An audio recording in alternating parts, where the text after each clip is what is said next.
Hello all. Well, my new beginning is starting to take shape. It is. I'm finally starting to come to terms with the decision I made in December about dropping out of the pre-masters course. Seeing the emails I sent to people saying I intended to press on, I'm afraid it does hit home. It does.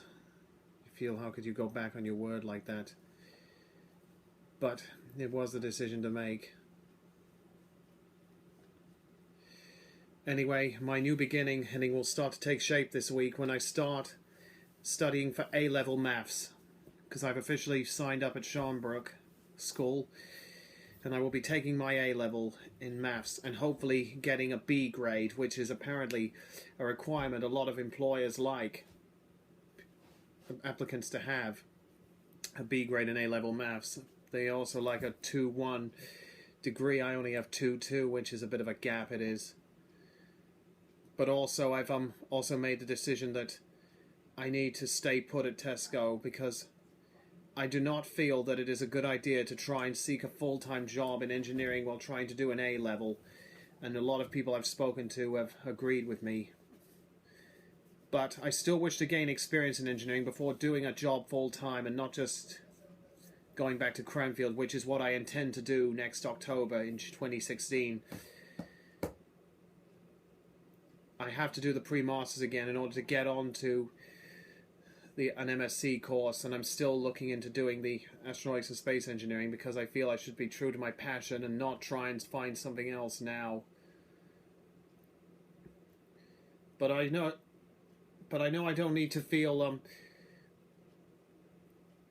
underqualified by going into work by not having any experience in engineering, because James Vistock, one of the guys on the pre-masters course, he's not had any professional experience in engineering, and he's doing the pre-masters still, and will be doing an MSc in aerospace vehicle design later this year. So he'll be going into work a complete novice. His experience is only in accounting. But I don't have to go into Cranfield completely inexperienced in engineering, because I can always get an internship next summer.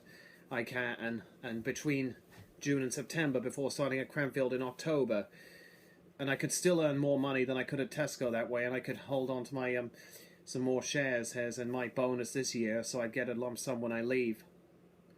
Because even if I have to pay travel fares, it would still be better than what Tesco pays me. But I feel that is the best thing to do. Less uncertainties it is, and more stability, and also time to fit in my A-level, because that will be important. But hopefully it'll take some of the stress off when I go back to Cranfield and won't be quite so a shock. But it's not just coming to terms with knowing what to expect and having the maths off your back. It's also, I have to remember what I've learned, and I didn't fully learn how I needed to change after my experience at Hatfield. I have to learn, that I can't just go to lectures and get away. I can't. I have to stay until the work is done. And even on weekends I have to work. And part of that, learning to deal with that change, comes with the A-levels, because I'm going to have to see my tutor, Kamar, on Saturday mornings before work, which is something I'm prepared to accept to do. The syllabus for the A-level certainly looks along the lines of what lead on to the kind of mathematics in engineering they do, and I'll be doing mechanics and statistics.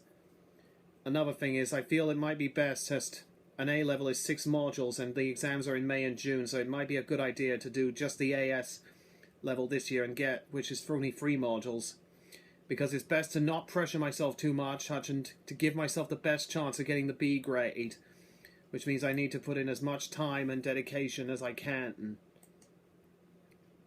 So I think that sounds like a good plan. I'd still have time to do the exams before starting an internship next summer, which the registration opens up for in September.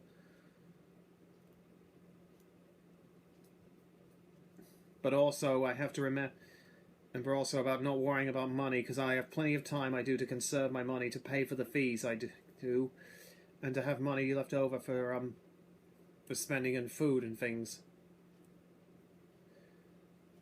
So really, I'm coming to, like I said, I am coming to terms with my decision, although I still feel when I saw that email saying I intended to press on, that I feel like I didn't stick to my word, but I have every intention of going back.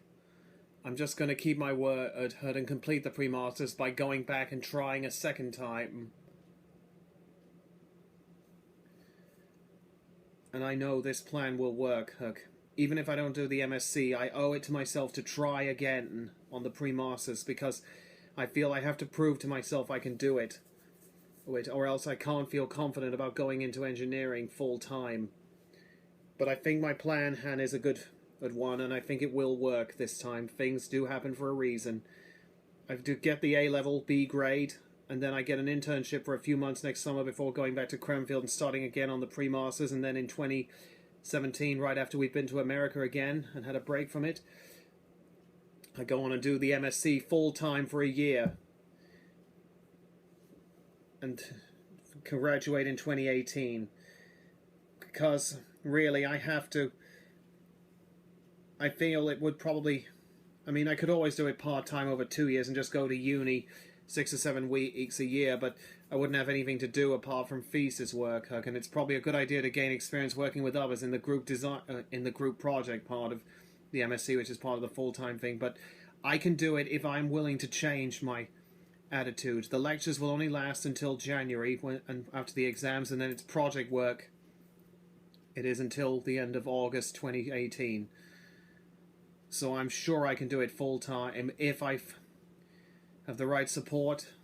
But one other obvious change I'd like for Cranfield is to try and find a student who's good at things like VBA and MATLAB, and perhaps have them as a study buddy.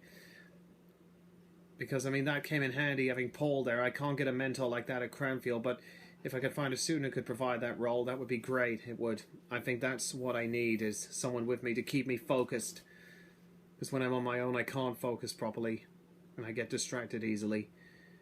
So that's my update for now. I'll perhaps put one on in February once I get settled into the maths, and I'll let you all know how that's going. So for now, I look forward to your messages and feedback. This is Jack Dove.